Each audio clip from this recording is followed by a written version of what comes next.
Empresário do Meia Santa Cruz fala que se o Goiás ligasse hoje, voltaria e assinaria o contrato. No vídeo de hoje quero trazer aqui um pouco mais de detalhes a respeito desse enrolo que virou essa novela juntamente com o meio atacante paraguaio. Além disso, comentar sobre o Daniel Bessa, onde o Goiás ainda paga o jogador.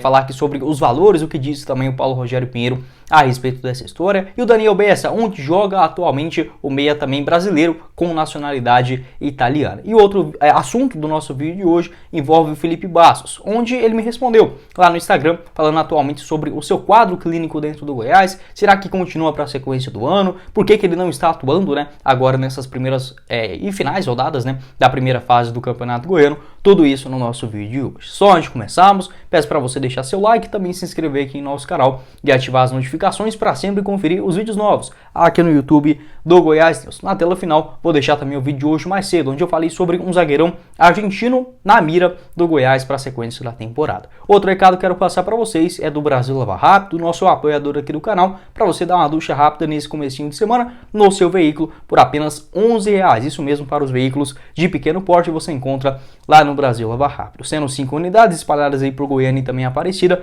3 delas só na Avenida Rio Verde, nosso apoiador aqui do canal, com várias outras alternativas para o seu veículo, como por exemplo um polimento cristalizado, limpeza de estofados, ar-condicionado, polimento ali também nas iluminações do seu veículo, enfim, qualquer outro tipo de reparo nesta parte estética você encontra lá no Brasil Lava Rápido, nosso apoiador aqui do canal. O link também no primeiro comentário fixado do Instagram do Brasil Lava Rápido também você encontra na descrição. Fechado? Bora começar o nosso vídeo hoje para falar sobre a situação do meio atacante Daniel Bessa. Você lembra dele? Uma rápida passagem pelo Verdão, ainda na temporada de 2020, o presidente do Goiás, o Paulo Rogério Pinheiro, comentou sobre essa sua situação, que o Goiás ainda negociou esse pagamento das suas dívidas ainda daquela temporada onde defendeu o Goiás. Depois disso ainda rodou no Hellas Veronas em mais 2 temporadas e também do Al Ittihad Kalba, essa equipe lá dos Emirados Árabes, onde fez 19 partidas até o momento nessa temporada com 6 gols marcados. Segundo informações do Paulo Rogério Pinheiro, uma dívida próxima a R$1.200.000, sendo parceladas em 10 parcelas, ou seja, em 10 prestações aí vai dar algo próximo de R$120.000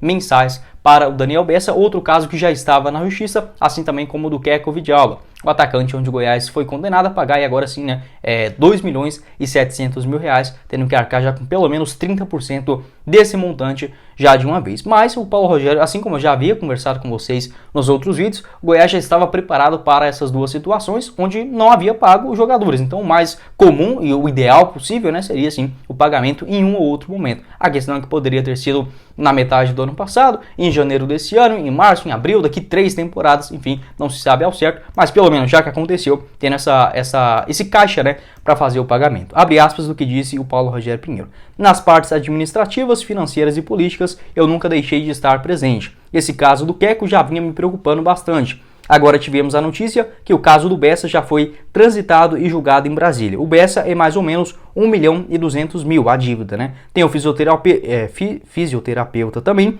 que já foi transitado e julgado. Então agora vamos ter que pagar, não tem como fugir e nem fazer nada. Inclusive o Keco já pagamos metade à vista e o restante será dividido em 6 parcelas. Fecha aspas, o que disse o Paulo Rogério Pinheiro na sua entrevista ainda na última sexta-feira lá com o pessoal da Rádio Band News. Então garantindo também esse quitamento da dívida envolvendo o Daniel Bessa e garantiu também que em questões de processos trabalhistas, o Goiás tem apenas 3 a 4 nomes ainda é normal, essa enroleira até ter essa definição do pagamento, diferentemente, por exemplo, de quando ele assumiu o Goiás lá no finalzinho da temporada de 2020. Essas parcelas de R$130.000, R$120.000 aproximadamente mensalmente.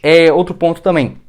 Ele comentou sobre um superávit do Goiás, um faturamento, juntamente com as despesas, dando basicamente um lucro próximo de R$20 milhões na temporada passada. Obviamente a grana não cai tudo de uma vez, então o Goiás aproximadamente tem R$11 milhões em caixa, segundo informações do próprio Paulo Rogério Pinheiro nesse momento. R$11 milhões para, obviamente, a quitação das dívidas, uma grana extra até mesmo para a contratação de jogadores na metade da temporada, tendo aquele dinheiro reservado também para uma aquisição de última hora, um jogador que acaba se machucando, outra dívida que pode sim vir a aparecer. Muito interessante também, já que ele assumiu o Goiás com uma dívida aproximadamente na casa de 60 milhões de reais. Quero saber a sua opinião aqui embaixo nos comentários sobre o Daniel Bessa e também envolvendo essa parte financeira do Goiás. Muito tranquila, muito equilibrada, dá para fazer aí alguns investimentos, mas sem muita loucura. Uma pena também que a cada 3 anos, né, muda a gestão, aí muda totalmente a filosofia. Por exemplo, o próprio Sérgio Hassi, né, já havia pegado o Goiás com a dívida próxima ali na casa de 40 milhões, 60 milhões se eu não estiver enganado, e deixou o Goiás em 2016, 2017 com 40 milhões de reais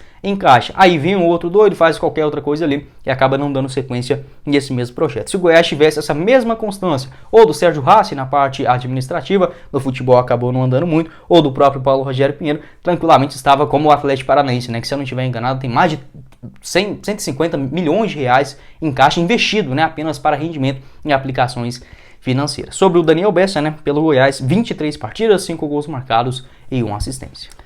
Dando sequência aqui no nosso vídeo, quero falar sobre o Danilo Santa Cruz, ainda dando sequência nessa sua novela, após uma entrevista, ainda naquele, se eu não estiver enganado, no mesmo dia que surgiu ali o caso, né, que ele não assinaria mais com o Goiás, o seu representante, um dos seus empresários aqui, principalmente no território brasileiro, onde ele havia assinado 15 dias antes, né, de chegar aqui ao Goiás. Ele não sabia a respeito dessa história e comentou sobre na Rádio Bandeirantes, né, aqui de Goiânia mesmo, muito obrigado à rapaziada, sobre o que havia acontecido, né, esclarecido os fatos. Ele disse que não sabia a respeito desse assunto, desse acordo juntamente com o Rosário Central, e garantiu que foi o Goiás que não quis mais dar sequência na negociação após ser consultado nesse seu vínculo juntamente à Federação Argentina, que avisou a CBF e aí sim repassou esse formulário ao Goiás, né, identificando esse seu contrato já assinado com o Rosário Central. E segundo o próprio empresário do atleta, não tinha nenhum tipo de problema ir para frente nessa história, já que o contrato que ele havia assinado no Rosário Central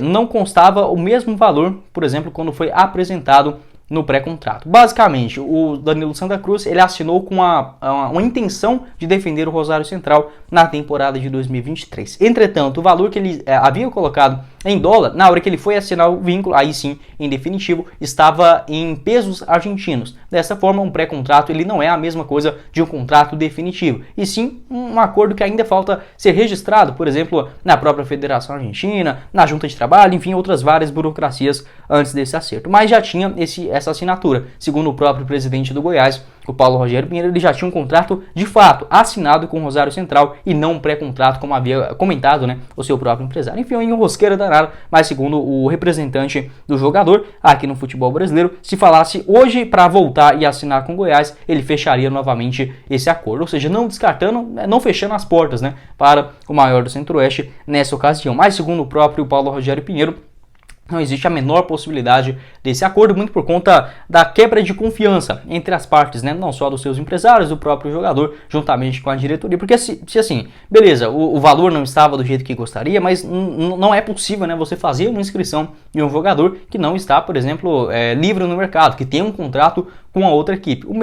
A mesma cautela que o Goiás teve, por exemplo, no caso do Johnny Lucas no ano passado, onde ele não encontrava a rescisão dele de contrato com o clube belga, por isso que o Goiás não inscreveu o jogador no Campeonato Brasileiro, porque poderia tomar, por exemplo, a punição de até 2 temporadas sem contratações. Isso poderia acontecer tranquilamente também, caso o Goiás fizesse o mínimo registro na CBF, no boletim informativo diário, né, o famoso vídeo nessa temporada de 2023. Quero saber a sua opinião aqui embaixo nos comentários sobre essa situação. Segundo o Paulo Rogério Pinheiro na sua entrevista, ele já tinha um contrato assinado, contrato indefinitivo e não um pré-contrato, que aí sim, no pré-contrato não tem como você consultar se o jogador já tem um fechado, apenas comunicar a atual equipe, né, que está negociando com o jogador. Tem essa conduta ética entre as partes. Ele gera aí alguns deveres e obrigações, mas o contrato ainda não está fechado, no caso da assinatura de um pré-contrato. E o Danilo Santa Cruz, segundo informações do seu empresário, ele assinou uma intenção de contrato com o Rosário Central. Segundo Paulo Rogério Pinheiro, já era um contrato em definitivo. Enfim, uma bagunceira danada. Acho melhor deixar essa situação de lado, mas enfim, no mínimo curiosa essa declaração de que se hoje o Goiás voltasse atrás, o Danilo Santa Cruz fechava aqui com o Verdão. Para finalizar o nosso vídeo de hoje, quero falar sobre a atual situação do volante Felipe Bastos, experiente jogador, 33 anos de idade, acabou tendo seu contrato prorrogado com o Goiás ao final da temporada passada, ao atingir a marca de 45 jogos, um gol marcado e 3 assistências. Como ele já estava pré-estabelecido, no caso das atuações dele durante a temporada, um contrato renovado automaticamente até dezembro do próximo ano, ou seja, o seu atual vínculo aqui no Goiás até dezembro de 2023. Eu havia colocado lá no Instagram também esse interesse, essa informação aqui do canal da Ponte Preta, que quer contar com o jogador. Não sei se teve proposta oficial, se quer fazer algum tipo de troca com o Goiás, rescisão de contrato, se já está fechado, nada disso. Apenas dei a informação do interesse da Macaca em contar com o jogador, principalmente na Série B do Campeonato Brasileiro, já que agora no começo da temporada a Ponte Preta joga a segunda divisão do Campeonato Paulista, tem muito menos receita, né, do que no caso na disputa do Brasileirão. Apenas essa informação, e depois o Felipe Bastos lá gentilmente foi explicar um pouco mais dessa sua situação. Por que não estava sendo relacionado? Tanto é que até o momento ele não fez nenhuma partida com a camisa do Goiás nesse Campeonato Goiano e nem sequer ficou no banco de reservas. Ele me respondeu o seguinte, vou deixar aqui a resposta, né, do Instagram dele, abre aspas: tive uma fratura por avulsão na perna esquerda. Estou indo trabalhar 2 períodos todos os dias para voltar o quanto antes. Quero vencer aqui e sou muito feliz aqui, pode ter certeza disso. Beleza, fecha aspas, né? O que disse aí no caso o Felipe Bastos. Completando essa informação aqui que eu trouxe para vocês, muito por conta dele não participar desta lesão que ele teve, né? Uma fratura por avulsão na perna esquerda, algo um pouco mais sério. Vem fazendo também o seu tratamento no gramado. Normalmente você pode observar em várias fotos dele nos próprios treinamentos do Goiás, né, que divulga ali no Instagram, as fotos em geral dos treinos esmeraldinos, o Felipe Bastos sempre presente. Não tem informações também de quando ele vai retornar nos gramados. Acredito que a partir da disputa ali das quartas de finais, semifinais do Campeonato Goiano, já deve estar, né, à disposição do técnico Guto Ferreira. Uma posição já com muitos bons jogadores preenchendo bem essa vaga ou de primeiro ou de segundo volante atualmente no Goiás. Caso pinte algo interessante para o próprio atleta, não está descartado, mas dando também o parecer do jogador aqui, esclarecendo essa situação e que quer sim continuar aqui no maior do Centro-Oeste. Quero saber a sua opinião a respeito aí do Felipe Bastos na Série B de 2021, sendo um jogador muito importante, né? 21 partidas no total, com um gol marcado. Na Série A do Campeonato Brasileiro do ano passado até começou bem, caiu um pouco de rendimento, mesmo assim entrou em campo no total 25 vezes, 7 delas como titular e uma assistência naquele gol do Pedro Raul contra o Botafogo. Quero saber a sua avaliação, né, a respeito aí do Felipe Bastos. Não tenho mais atualizações sobre o interesse da Ponte Preta, mas que sim, teve, no caso, esse interesse, estava em pauta das contratações do técnico Hélio dos Anjos, né, para a Série B do Campeonato Brasileiro. Qualquer tipo de atualização a respeito desse assunto, trago aqui para vocês, fechado? Mas foi o vídeo, eu espero que vocês tenham gostado. Não esqueça de deixar seu like, se inscrever em nosso canal, ativar as notificações e também conferir o nosso canal de cortes, o Cortes do Goiás News, que eu vou deixar ele aqui embaixo na descrição. Lá a gente já chegou nessa marca de 800 inscritos e nada melhor, né? Alcançar essa meta de 1000 inscritos também já está bem pertinho, conto com a ajuda de cada um de vocês. O link aqui embaixo também na descrição e no primeiro comentário fixado do Brasil Lava Rápido. Quem falou com vocês foi o Guilherme e nos vemos na próxima oportunidade, meus caros esmeraldinos. Valeu, galera!